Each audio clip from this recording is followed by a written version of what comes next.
That's fine. What's up, ladies and gentlemen? Welcome back to the Codex Station. It's Thursday night. You know what that means? Comic Character of the Week night. I'm your host tonight, Sal, the Slab Guy. Joining me tonight is Dan Kelly. It's pronounced Frankenstein. What's going on, buddy? How are you? Frankenstein. It's Frankenstein. No, haven't you seen the movie when he goes? Yeah, he said it's pronounced Frankenstein. Frankenstein. I know doesn't he mess it up though? He's like Frankenstein. It's been a while since I've seen the movie, but he pronounces it differently. It's Frankenstein movie. It's Gene Wilder's in it. It's Mel Brooks movie. Young Frankenstein. Young Frankenstein. Awesome movie. Yes. I mean, it's Mel Brooks. Of course, it's awesome movie. So true. Hey, did you ever hear what happened to the Spaceballs 2 sequel? Did it die? No. I think it's still... They made it. They did? I mean, they might still be filming it. I don't know if they're done filming it or not. But I haven't seen any update on it whatsoever, so I thought it got nixed. I think they finished filming it. It's not directed by Mel Brooks. It's not. Yeah, I know that part. But no, I think they finished filming it because Wow. Okay. Louis Pullman was saying something about that he didn't actually meet Mel Brooks because he wasn't on there set doing it. And then when I saw that, that's how I found out that Mel Brooks isn't the one that's directing it. So okay. Yeah, for some reason I thought it got nixed for some reason. I don't know. No, the fact they had that whole remember they put out that cast photo? That was like making fun of the Star Wars cast photo. I do remember that, but I don't know. All right. And Josh Gad, I know Josh Gad is playing is in it. I'm pretty sure he's playing the son of Barf, John Candy's character. Okay, all right. So okay, I hope very it'll cool. be good. I hope it'll be good. I hope so. Baseballs holds a special place in my heart. Yes. It's not my favorite Mel Brooks movie, but it's in the top. But it's my top 3. What would be your favorite? God, I want to say Blazing Saddles is my absolute favorite. That's got to be number 1. Hey, Mr. Keith. Hey, Mr. Keith, how you doing, buddy? Oh yeah, he said that's finished filming. That's what I thought. I'm pretty sure. Okay. I heard Louis Pullman say they were finished filming it, but yeah, I'd say awesome. Yeah, Blazing Saddles is my favorite. That one's just That's such a good movie. Spaceballs is probably a very close second. I swear to God, I laugh every time I watch that movie without hesitation. I think I could quote the whole movie. There's so many good ones to pick from too, though. I mean, The Producers and High Anxiety. Yeah. History of the World Part 1. I remember in college, there's one girl I knew who's like, I want to see History of the World Part 2. I'm like, there is no Part 2. So yeah, there is. Like, no, there's not. Not. Like, yeah, because this was called Part 1. And I went, and how many movies do you know that come out that call themselves Part 1? And she just was kind of silent. I'm like, that's part of the joke. There is no Part 2. There is no Part 1. He calls a tattoo. Nice. That's awesome. That's hilarious. I'm psyched that Rick Moranis is coming back for it. Yeah. So yeah, I want to say Spaceballs is number 2, and then probably History of the World Part 1 for me is probably my top 3. Trying to think. Yeah, Blazing Saddles is definitely 1. Thank you. It's so hard to. Oh, you're welcome. No, my wife just brought the dog into me. Come on. No. It's so hard to choose. It's like choosing which kid is your favorite. Yeah. Maybe it's harder than that because, parents lie to their kids and say, I don't have a favorite, but they have a favorite. I always tell my daughter. I always tell my daughter that she's my favorite daughter. She's like, I'm your only daughter. And I'm like, well, hey, there you go. Be like, then it's probably good that you're my favorite, because if you weren't. I'd say probably, Blazing Saddles 1, Spaceballs 2. I'll say History of the World Part 1. in there as number 3, but I haven't watched so many of them in a while. I have to sit down and watch them. Oh, Robin Hood Men in Tights. Robin Hood Men in Tights. Yep. Oh God. That's he's like, I'm the only Robin Hood that speaks with a British accent. English accent. English accent. Yep. Yeah. Hey, What's Richard, how you doing, buddy? Thanks for joining us. Join the chat. Yeah. Tell us your favorite Mel Brooks movie in the comments. Thank you, Richard. I appreciate that, buddy. There was an episode of if you ever watched that Seinfeld show that he did, comedians in cars getting coffee, when he was doing one, and I want to say it was Carl Reiner that he was talking to, and he just kind of asked us like, "What are you doing, later tonight?" He's like, "Oh, I'm going over to Mel Brooks' house, and we're gonna, watch a movie." And he's like, "Really?" And he goes, "Yeah, you want to come?" He's like, "Yeah." and then like the second half of the episode is just the three of them just hanging out in Mel Brooks's house, just talking comedy. And apparently Reiner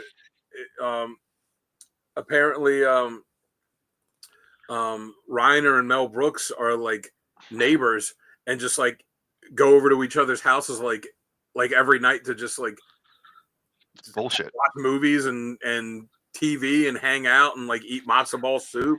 Nice. Yeah, Men in Tights is that's a strong one. Yep, it is. That was a good-looking Maid Marian that was in that one. Yep. Can't remember her name. It was the redhead from Wings. She was also, I think she was also in the movie Krull from a long time ago, wasn't it? It might have been Amy Madigan. I want to say, is that her name? No, not Amy Madigan. Let me look it up. Yeah, she's been in a bunch. I mean, she's been in a ton of stuff. Those are just the two main things that I remember her from. Oh, let's see. No, let's see. No, because Amy Madigan, I'm wrong. She was the one that played the wife in Field of Dreams. Okay. Hold on a second. I'm almost there. Cast. Amy Yazbek. Amy Yazbek, that's right. Yeah. So that's not the one I'm thinking of. Yes. The redhead I'm thinking of is different. Let me see what her name was. Mr. Keith got her. Okay.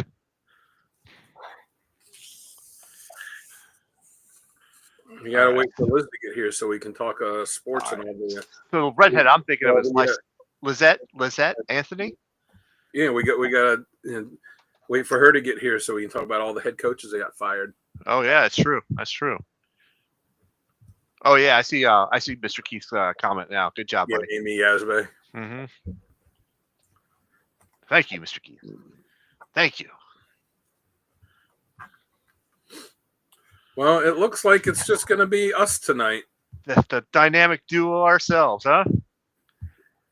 Yeah. So Gary was not going to be on tonight, and the person that he got to, because he's not doesn't read a lot of miles, so spoiler to if you don't know from having clicked on the big picture that says who it is Miles Morales tonight. So that's right.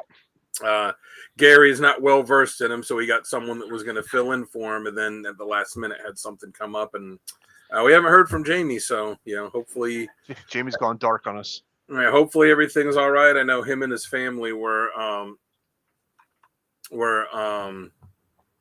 sick for a week or so. So yeah.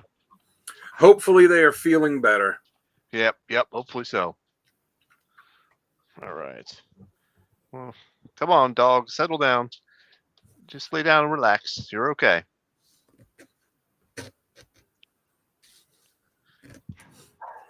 Riveting. Right. Yeah, that's just, making me think about these Mel Brooks films. I think I've got to do a marathon of them for a weekend or something like that and just pop them on. I've got a box set of a bunch of them. I don't remember exactly all the ones that are in there, but it's I want to say it's like 6 movies or 8 movies or something. I got it for, of course it's because DVDs and people don't really buy them that much anymore, but I got them at Goodwill a couple years ago for like $5 for like the whole set. Nice. Yeah. Nice. And I also got all the seasons of Battlestar Galactica, the original. No, let's be honest. The original one is not good. Oh, it was great back in the For time. For the time, yeah, but going back and rewatching it, it's like, oof, that's rough. Yeah. And then when they relaunched it a year or two later, that one, when it's like all set on Earth, that one is terrible. Mm-hmm. I'm talking about the sci-fi one. Right. That one is one of the greatest sci-fi shows ever. It's fantastic. Mm-hmm. And yeah, that's right. She was married to Ritter, for years. And, Yes, she was actually. Yeah, I remember that. They never broke up. He just, he passed away. Yeah. Let me piss when I heard the news feed. Yeah, me too, Richard. Me too. I totally agree with that. That's actually one of my talking points tonight. So. I say, oh yeah, but I got like all the box sets of the Battlestar Galactica of the sci-fi series. There was like one season that they didn't have, but I got all the other ones. So eventually, I'll get that one season just to have the complete set. Nice. That's awesome. Yep. Good finds at Goodwill. Have you been back to that bookstore over in Gaither Road where you found those other old comics for $1? Oh, the bookstore. No, I haven't been there in a while. Last time I went, I got that stack of which series was it? The Deadly Class. When they had a bunch of back issues of Deadly Class, and I'm like, oh, they're $1 each. I'll buy all of them. I got them. But it's been a little while. It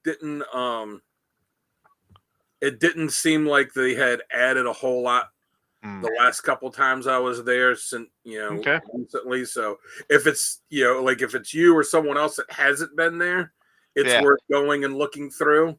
But there wasn't a whole lot added to it. So either they didn't add to it or it was already picked through by the time I got there. Right. Dude, like there were some things that I hadn't seen before, so it might have just been that that it was picked through before I got there. Stay here. So Mr. Keith says the Battlestar Galactica Razor movie was. Yeah, I don't think I saw that. Yeah, and that was one of the things I got too, because like I said, they had all the Battlestar Galactica things except for one season, and I forget which season it was. All right, no message yet from Jamie. But it's important. It's important to get stuff, physical media.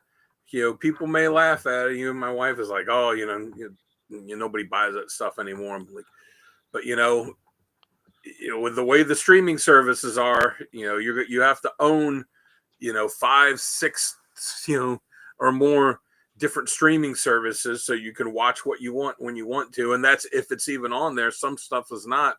And then especially now with them going and taking stuff out where, if it's problematic, today they'll just take episodes out of TV shows, out of seasons and not show them, or they'll edit, put edits into movies and shows. And, if you own it, if you have that physical copy of it, then you will be able to watch it whenever you want. It will be untouched from being changed. Yeah. Yep. Yeah. That's a funny movie.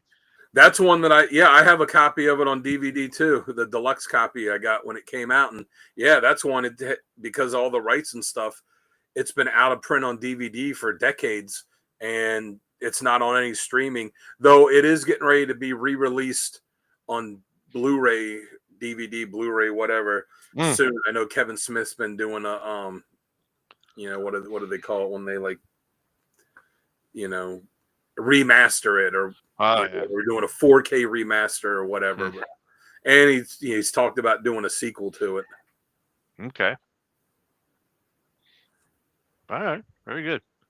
Well, I haven't heard any message back from Jamie. How about you? No. All right.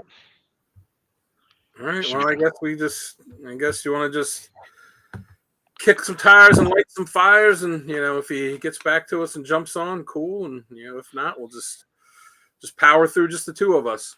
We got it. We got it. All right, folks. Stick around for just 10 seconds. We're going to kick off the intro and get into the show. Be right back.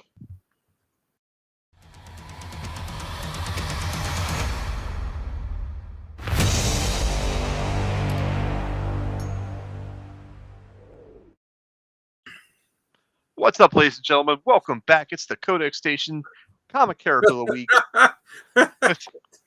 Yes. We did it, or did we? Or maybe did we? Maybe we're all just living in a simulation. That's what I was going to say. We're all living in a simulation.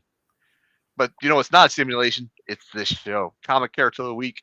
We're going over Miles Morales. There's my co-host right there, Dan Kelly. It's pronounced Frankenstein.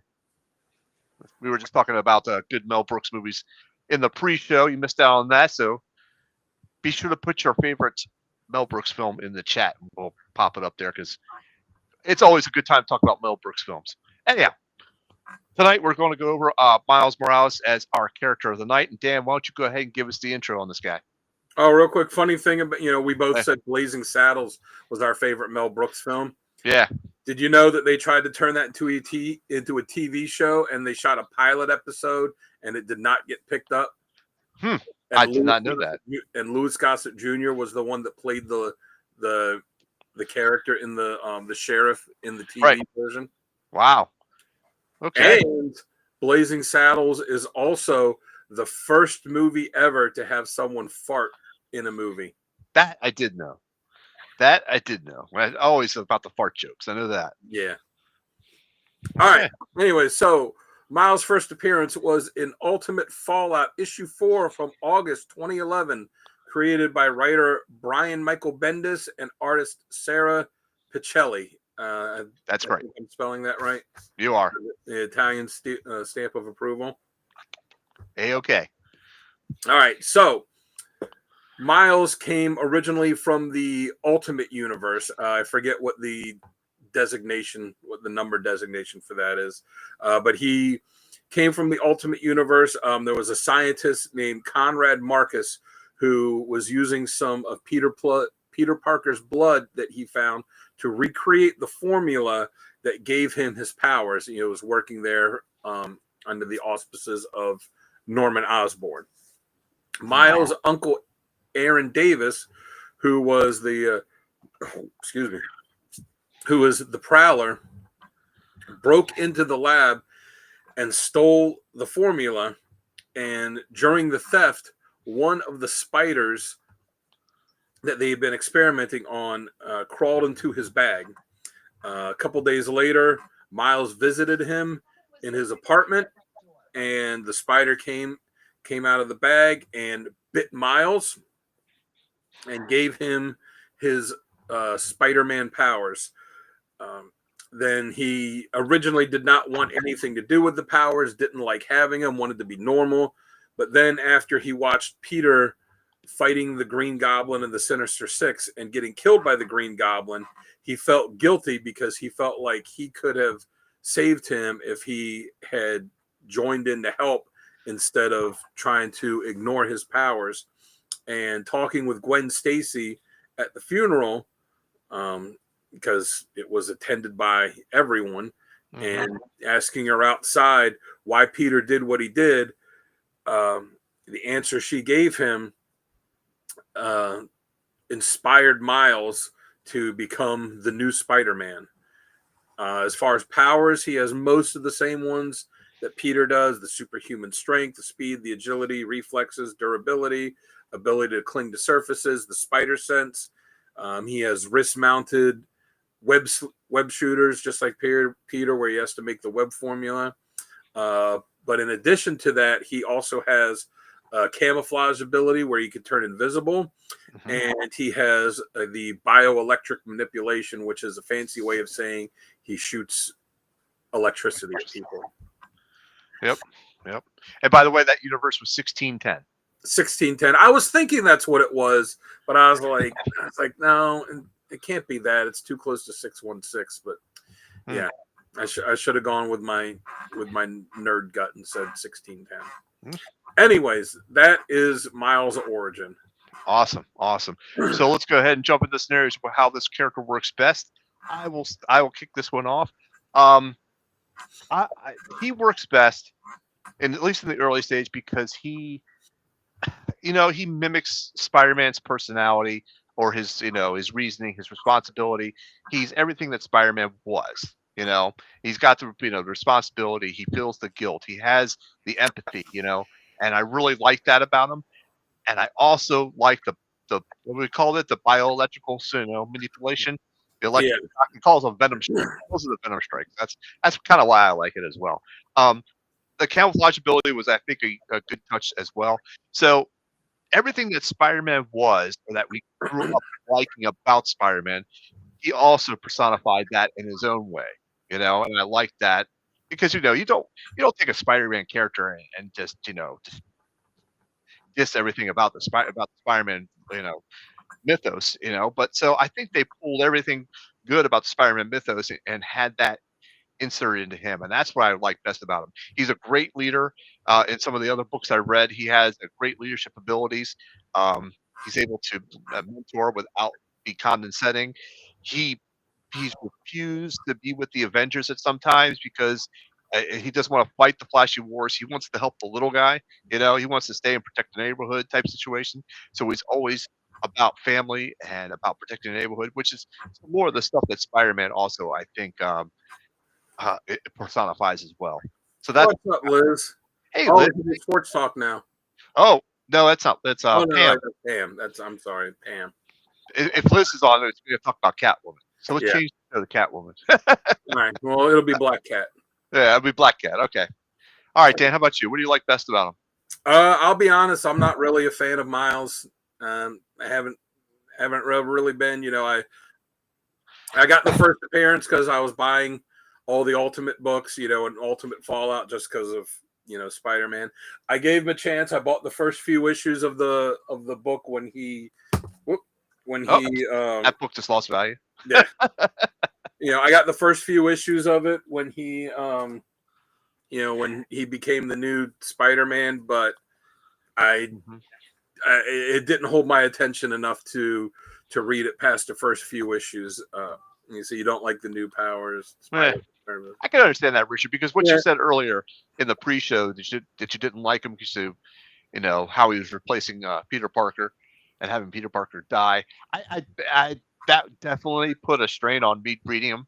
But for the show, I reread a lot of things and I liked it better now than I did when I first read it. So I'll just say I did like some of the stories that I read, but it was more because they were good stories, but not so much because I was like, oh, Miles is a really good character. But, I'll get into that later on when we get into criticisms because there have been some cool things for him. But, I put on on my sheet, my note sheet, the best case scenario or the best scenario is when he operates outside of Peter's shadow.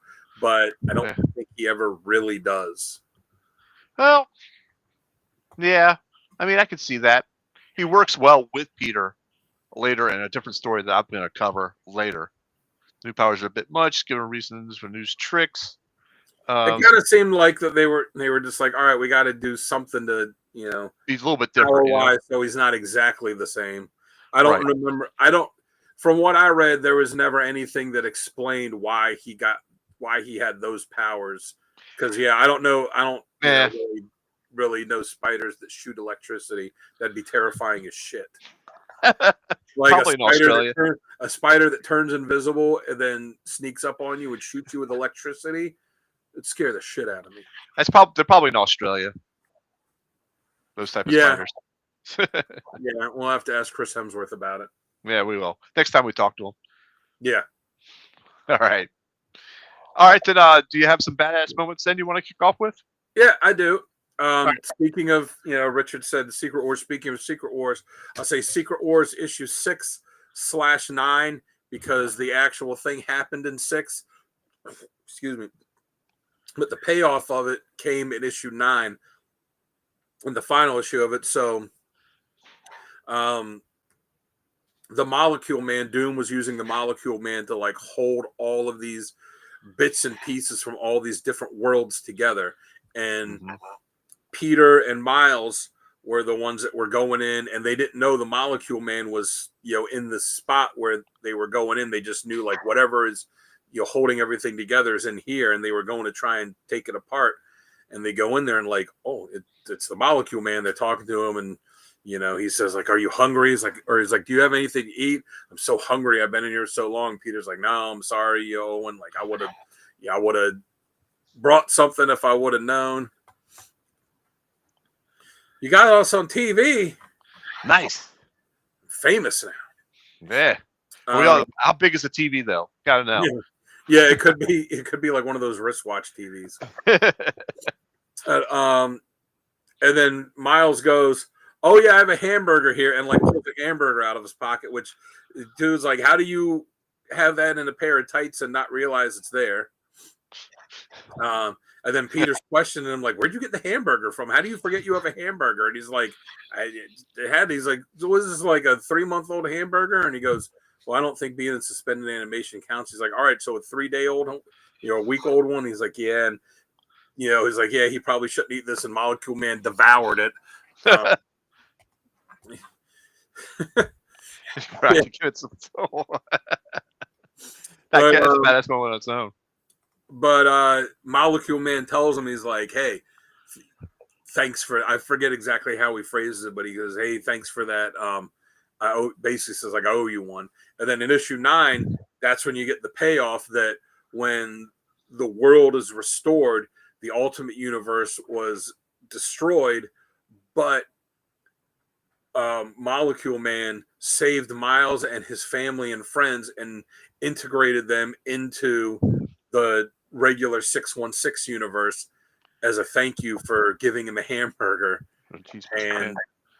But he integrated in a way like a Crisis on Infinite Earths kind of way, where everyone was like, "Oh, they've just always been here." Yeah.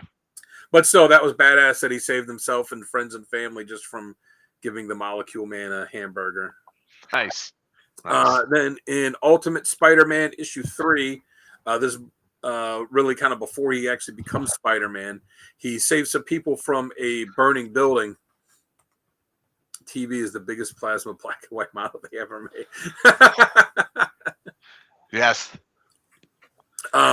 He's walking by, him and his friend, and they're going by and they see this building on fire and people are trapped in there, and he just instinctively, no costume, no mask or anything, just instinctively leaped, and he's been telling his friend like, I don't want to be a superhero. I don't want to do this. I just want to be normal.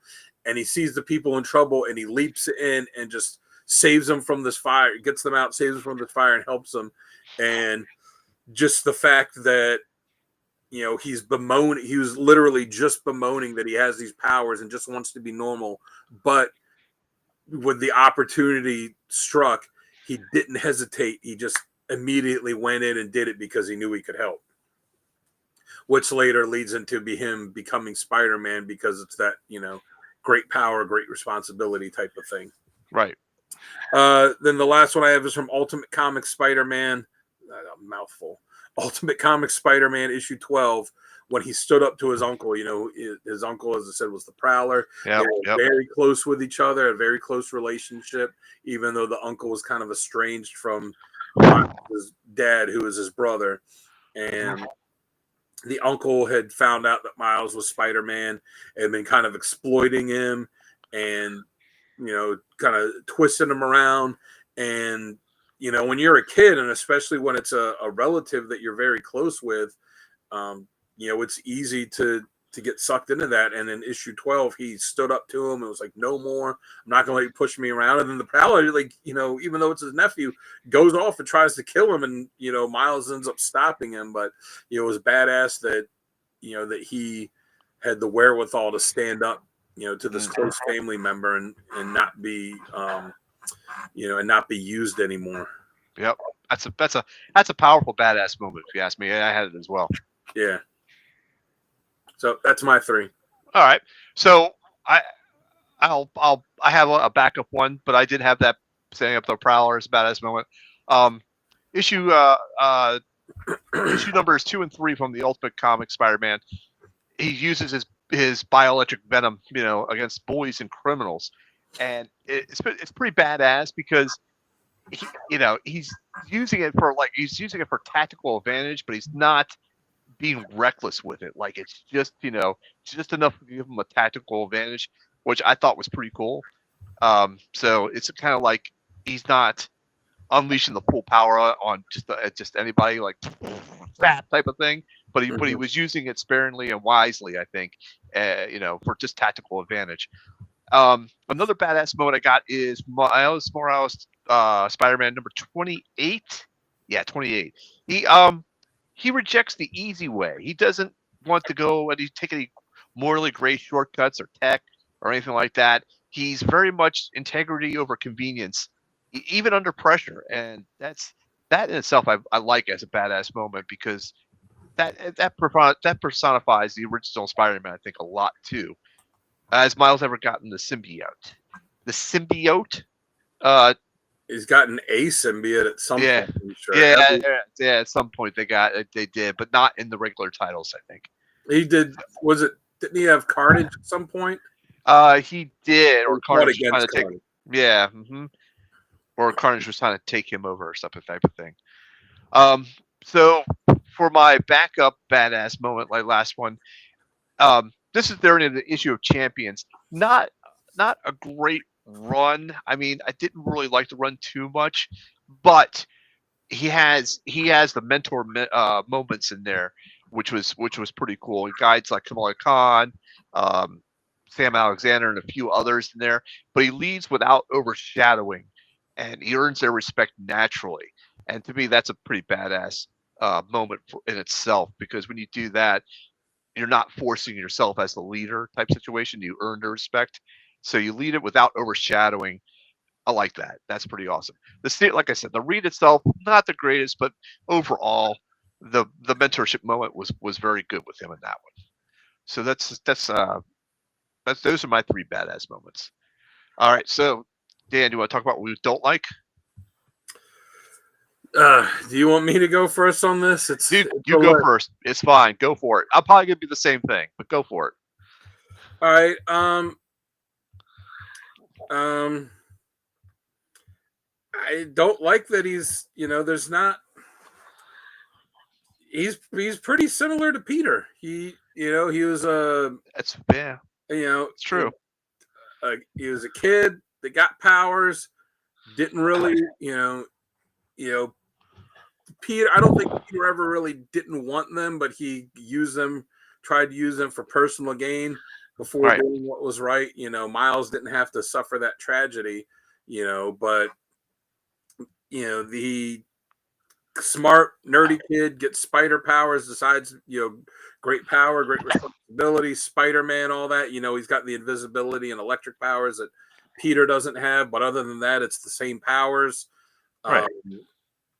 the same name, the same kind of basic story where it's him trying to keep his secret identity as a student and do all that while being Spider-Man. And they had him tell some friends right away instead of Peter when he told people later.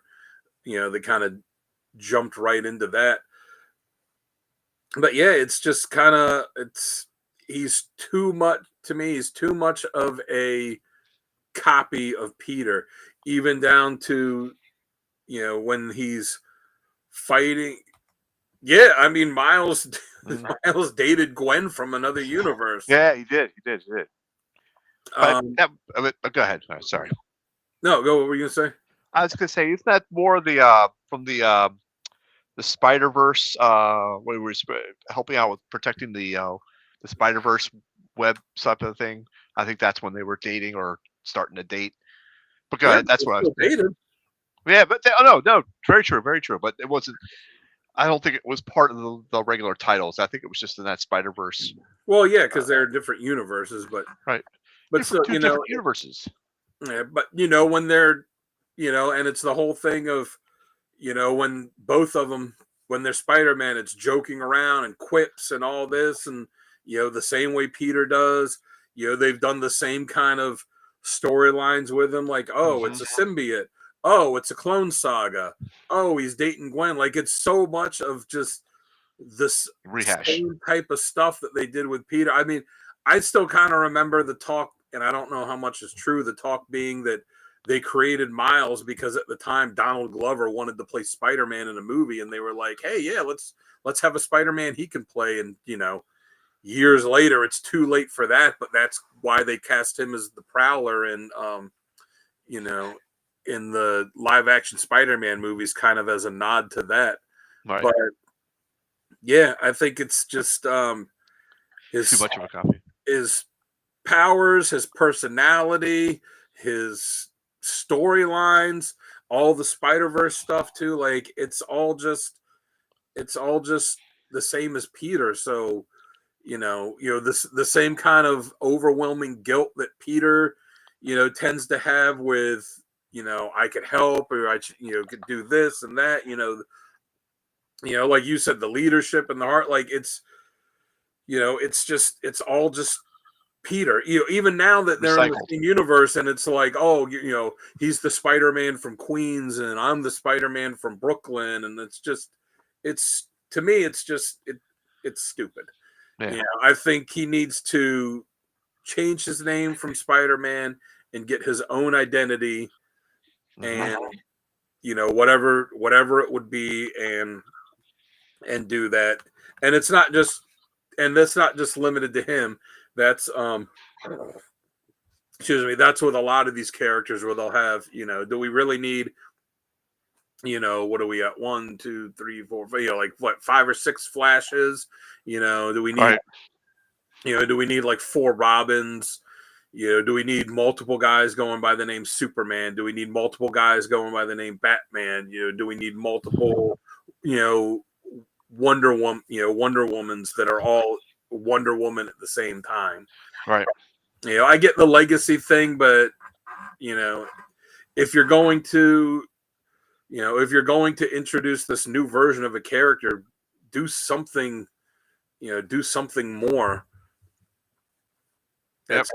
I like I said, I remember reading the first few issues and just thinking like, this is just rewinding it, rewinding Peter's life back to being a kid. Yeah. Yeah, exactly. And then there's Red more than one, and then there's multiple Red Hulks too. Yeah. There's multiple Hulks. There's multiple Red Hulks. Yeah. There's multiple. There are multiple She-Hulks too. Like I was gonna say, She-Hulk was a Red Hulk as well. yeah, it's just So, yeah, it's ridiculous. yeah. I could see your point. I could see your point on this. So even though I like that they embodied Spider-Man's persona with it, I do agree. It is a direct copy of him, and they should have changed it a little bit more, have him go by something different. But when I was reading a lot of Spider-Man, I got to read. Unfortunately, I got to read the Clone Saga, which was just god awful horrible. We've had multiple versions of Spider-Man. We had a Kane. We had the Scarlet Spider. And they all had little different power sets. As well, but they were basically just clones of Peter, just clones. And so to have then when I have him as a fresh Spider-Man type situation, and like Richard said, we didn't like it at first because they were like just kind of recycle everything, rehash everything. But after rereading it again, I didn't mind it so much. But yeah, I could totally see that what you don't like about it being too recycled, and he should have a different name or go under a different title or something like that. I don't like how they merged the universes and brought him into this one because, yeah, along with all the clone shit that we've had and everything like that, why do we really need a carbon copy of Spider-Man out there? We don't, and it's just go ahead. It just doesn't make sense to me with that. I would say there's two, and it's not just Miles. There's too many Spider-Man characters. We got Peter, and we got Miles, and then there's what Gwen, I think, is going by Ghost Spider now, right? And there's her, right.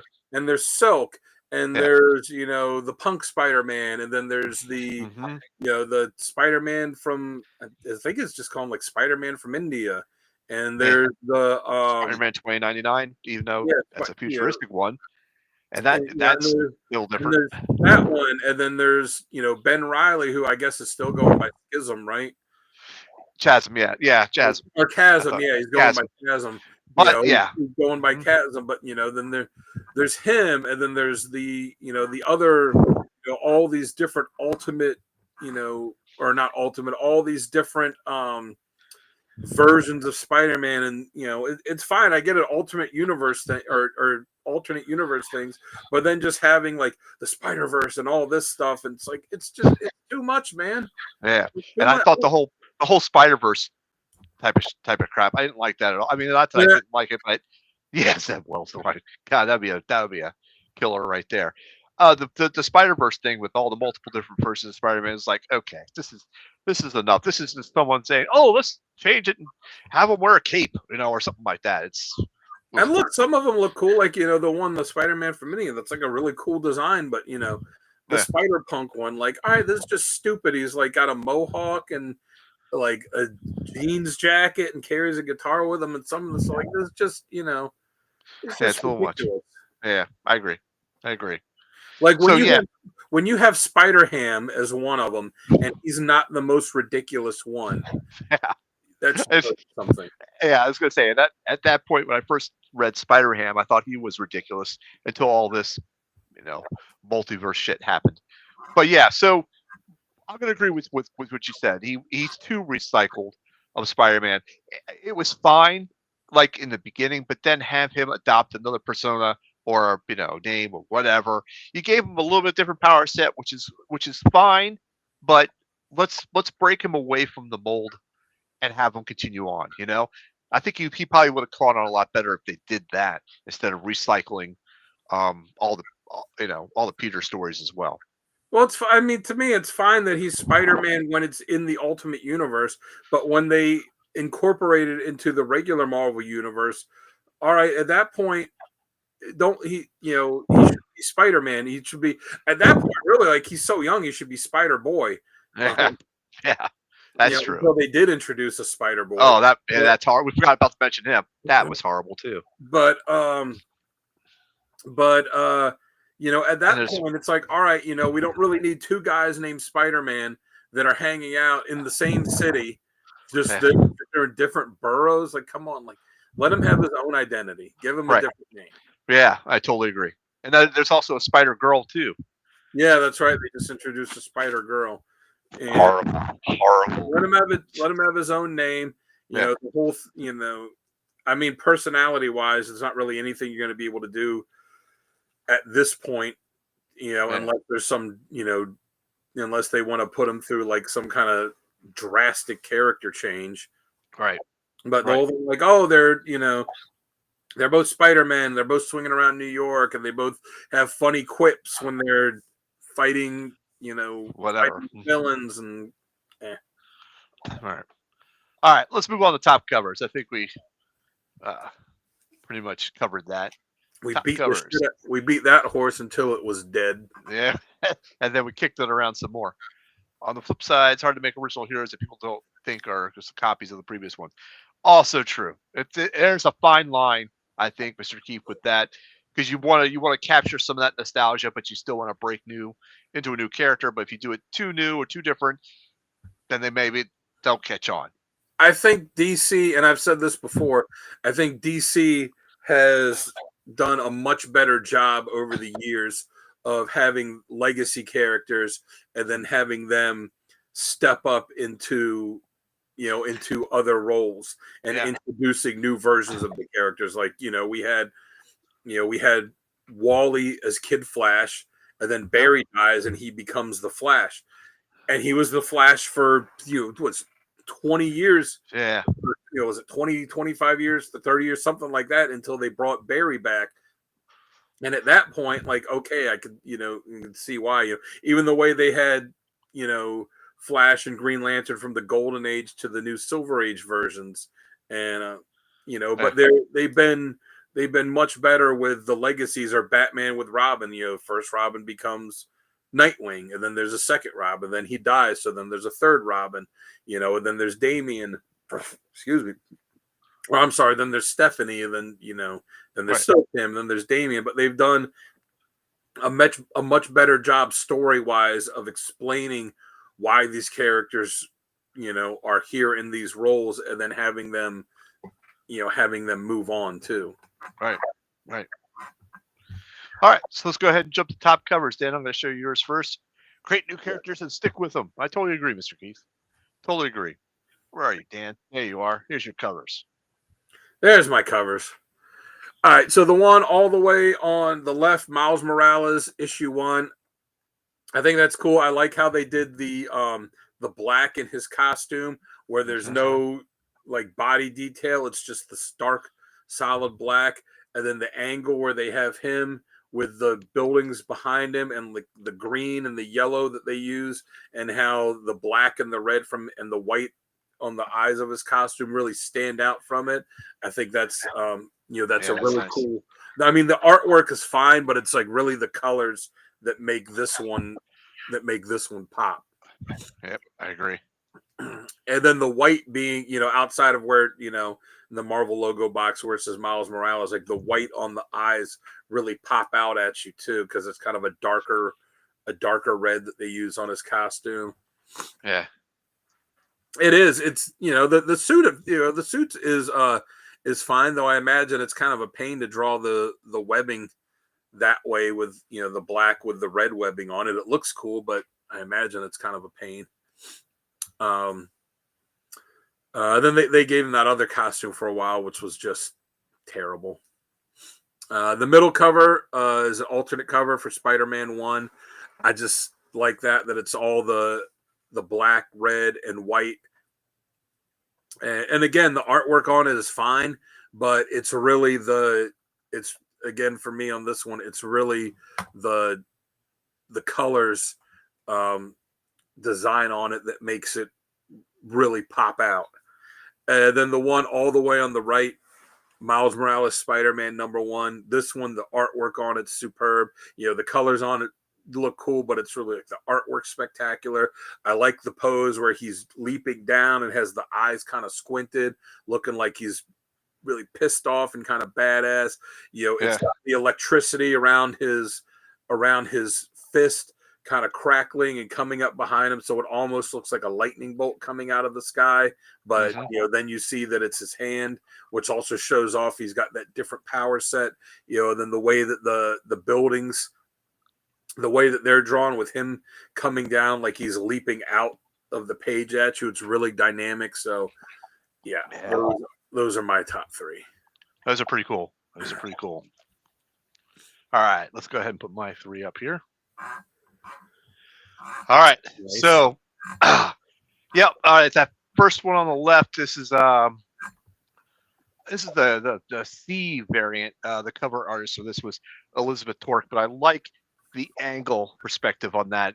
He's swinging through the the between the buildings, and it almost looks like I'm not sure if he's going up or he's swinging down into the situation or dropping in type thing. But I thought that was pretty cool for the perspective angle on that, because you really have to look at that building on the left to realize, oh yeah, that's a fire escape. Okay, so that gives you the angle of the swing or the other perception of him. So I like that one. That middle one, that's a Todd Knock cover. That's Miles Morales Spider-Man Volume 2, number 25, the G version. I like that. I like the black background. Don't mind the red in between the covers. That was the background for the actual tile that was using. This is a solid black background cover, and it just has him on the front. It's the classic Spider-Man pose from issue 300. It's almost like the homage to that, but it's pretty badass. I like that one. It's pretty cool.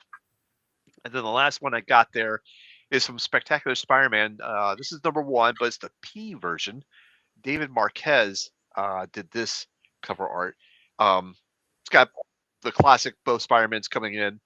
One's it looks like he's just letting go of his line to throw a punch, and of course our classic Spider-Man shooting a web coming right at you. I love that perspective as well, and I like how they blended the buildings behind them, because it looks like you almost feel the motion of the picture with the way the buildings are like blended, or I guess blended's the best word for that.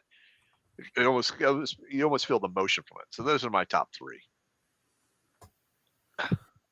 Get that right there. Boom. I do like the art on the Todd Knock one. Yeah, you're a Todd Knock fan, but that was pretty cool.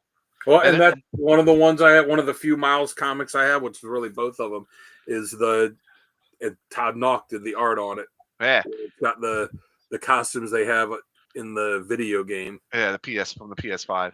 Yeah, which I guess that book's worth a couple bucks. I mean, it was like a free comic book day one, but I don't think they made that many of them or something. But Probably, it probably is. All right, so we're going to jump to essential readings then. You want to do all yours? right, There you yeah. go. All right, so the first one I have is is Ultimate Comics, All New Spider-Man 1 through 5. So this was the his first appearance was in Ultimate Fallout, but um this series takes place before that because he's already kind of operating as Spider-Man in that. So the first 5 issues of this show him actually show him getting his powers and deciding to become Spider-Man. And at first he just kind of, you know, swings around in a store-bought Halloween costume version of Peter's costume, and then he runs into Spider-Woman, who is the clone of Peter Parker, and then he has to meet Nick Fury and the Ultimates, and then they decide, Fury decides, all right, we'll let him keep operating for now, and Fury's the one that gives him the black and red costume. And if you want to get to know the character, this storyline's the perfect jumping on point for it. The second one, Empire of the Spider, or actually the second one I have is Spider-Man 1 through 5. This was the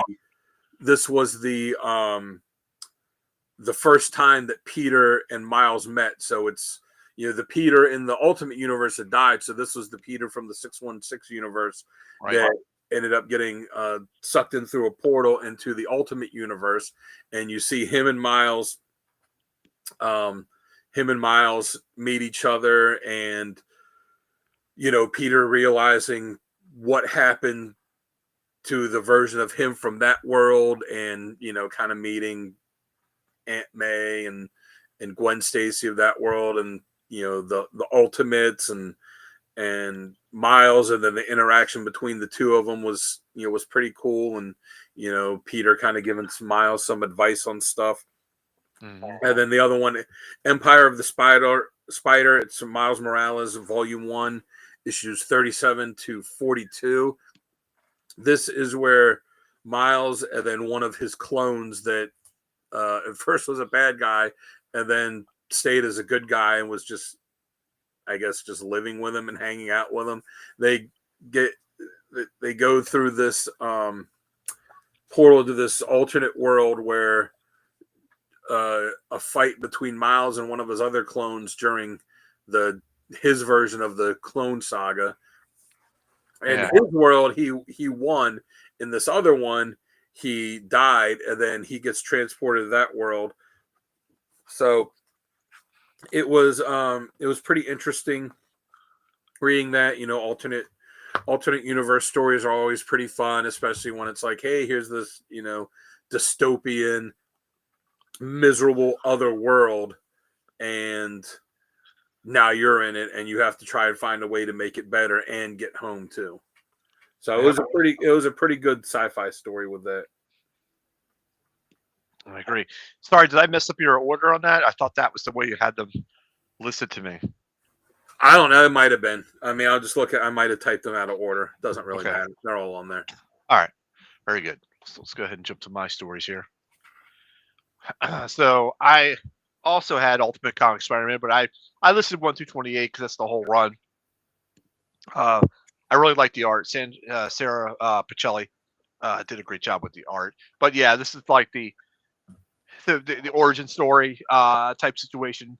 Him developing as a hero. Going through what emotional and personal stakes he's in it. They got the responsibility and legacy and stuff like that.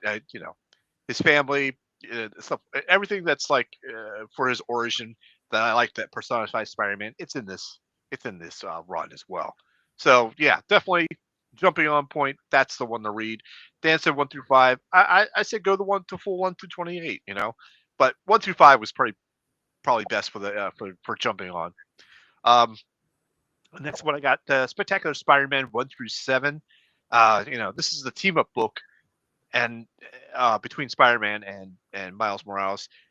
And this is I really thought of this as like a buddy cop Spider-Man, type situation. They weren't at each other's throats, they weren't trying to outdo each other. They're both operating as equals in this story, and you know, Peter like acknowledges him as a full-on peer type situation. There's no competition, there's no security. You know, it's just trust, type situation. Plus, you got the whole responsibility theme times two. um, but yeah, I think that's good. He's not in the learning mode in this book now. He's not a kid anymore. He's not in learning mode. He brings new solutions that Peter wouldn't think of or try. You know, he uses his power sets to tactically as well. Um, he challenges Peter's assumptions, but respectfully. I thought during this whole thing. So um, even though this series establishes two Spider-Men in one city as the norm, I don't like that part of it because, like you said, Dan, both in the same city, one from the boroughs, one from, that's kind of annoying, but it does establish that. So it's still a good read, but I don't like having them both in the same city.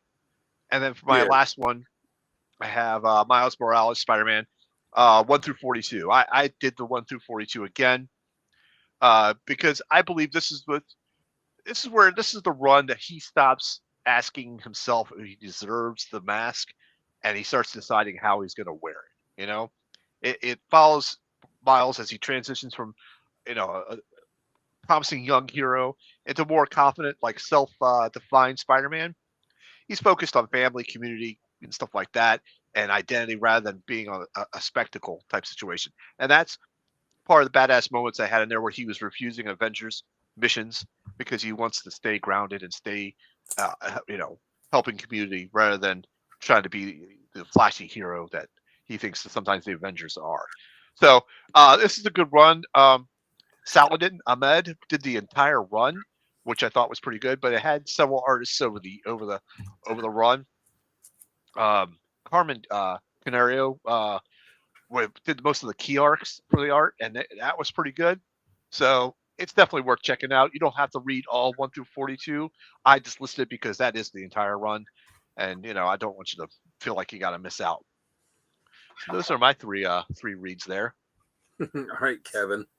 All right, what? The way Kevin would always, would go when we started doing the show, and oh yeah, he like read the whole run.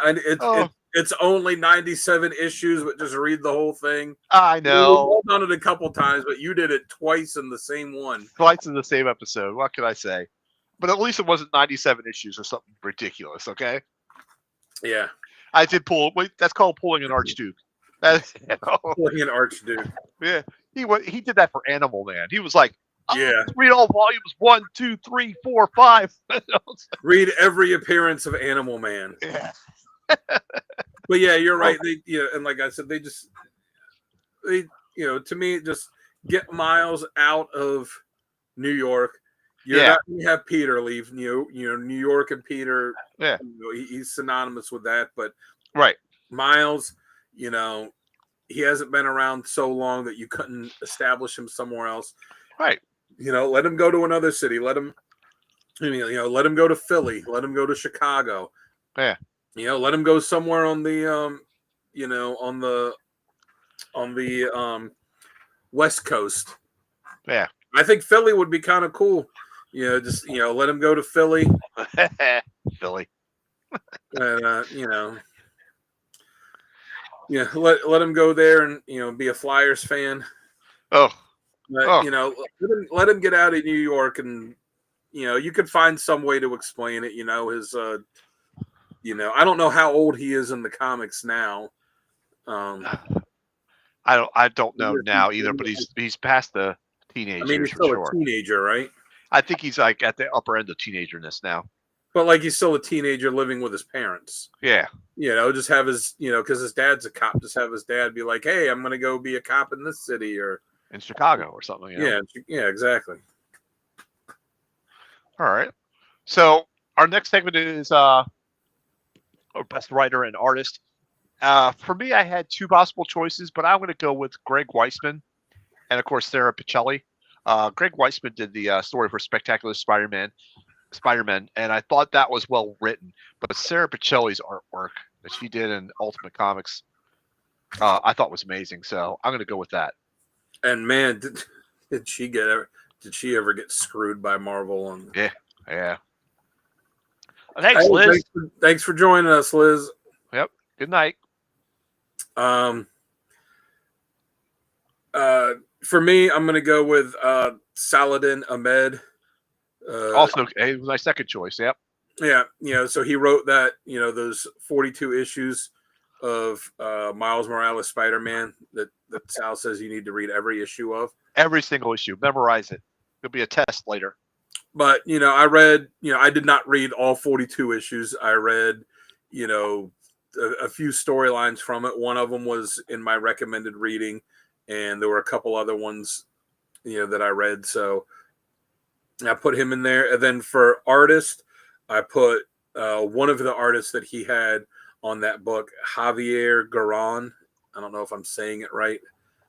I think so, Javier. Yeah. But I like the way he drew them. So I would say if they were going to put an artist on the book that would make me buy it, I would say Todd Nauck. I think his style would fit him pretty well. He did that cover that I have there. He did the one alternate cover that Sal showed as well. Mm-hmm. I think he would be a good one. He has a nice energetic style that I think fits the Spider-Man characters pretty good. I agree with that. I do agree with that. All right, cool. Well, that wraps up our segments. I think we can go ahead and close this one out and put it to bed. Unless anybody still in the chat has any comments they would like to chime in on, now's the time, ladies and gentlemen.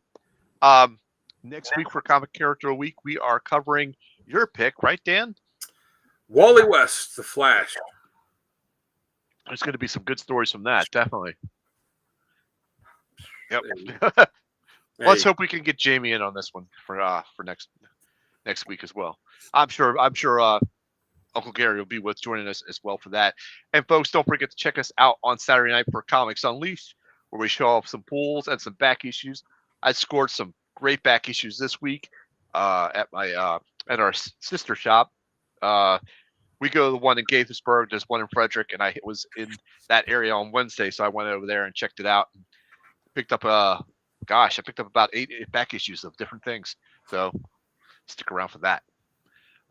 All right. So, folks, thank you very much for joining us tonight. We really appreciate you guys in the chat chiming in on everything, and we will see you guys. Well, we'll see you Saturday, but for Comic Character of the Week, we will see you